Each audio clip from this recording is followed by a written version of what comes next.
I read Pet Sematary when I was way too young. When I was 8 years old, I went through a phase where I read a bunch of Stephen King, and my parents were just happy I was reading. So I read Cujo, Christine, It, and Pet Sematary.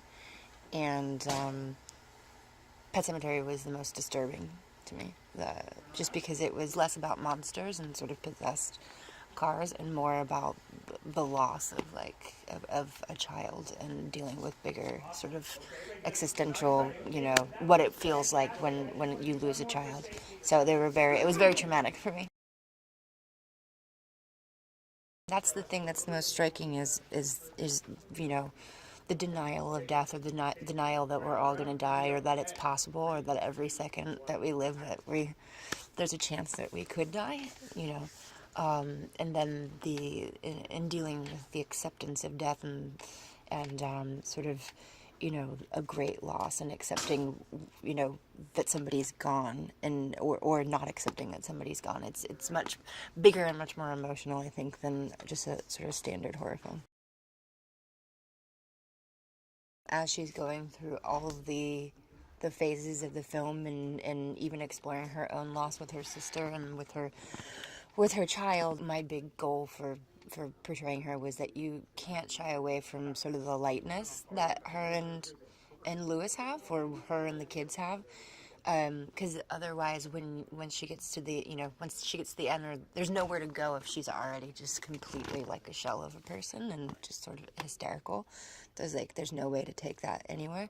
And also there's nothing lost if you didn't have joy to begin with. I was a big fan of Jason's before, anyways, his performances, but he's incredibly sweet and giving, and and just always sort of emotionally there and available and giving to the other actor. Jatay's like, she's incredibly, well, one, she's incredibly sweet, and is way more professional than Jason, John, and I are. And and she's it's kind of amazing to watch her just completely turn on when she's in between, you know, human Ellie and zombie Ellie. It's the difference of her ability to switch between the two is kind of incredible. They work really well together. Yeah, I mean, they've been working together, so they say, for 20 years. And so it's interesting because even, you can tell that they've thought out everything, and they've had these discussions, and even if they don't agree precisely, it's a team effort for them to like come up with this whole vision. John's just incredibly kind and sweet, and maybe one of the nicest people that I've ever met. But at the same time, boy, he can go dark if you've seen some of the stuff that he's acted in.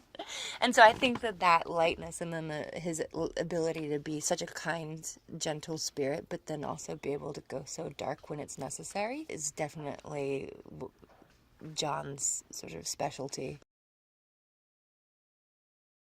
The Pet Cemetery in particular is the production design team did a really amazing job with it. They have, each grave has its own character to memorialize somebody's pet, and they went into like great detail of like having like a little picture of like a little dog, or some sort of collar from an animal, and so each grave itself is an individual work of art in itself.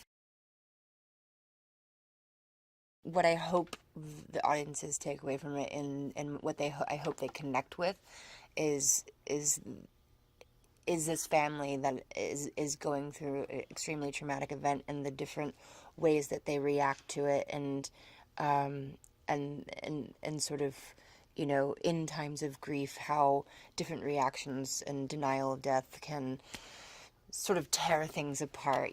This is a metaphor that goes pretty far with that. But at the same time, I think that there's something incredibly human to the story.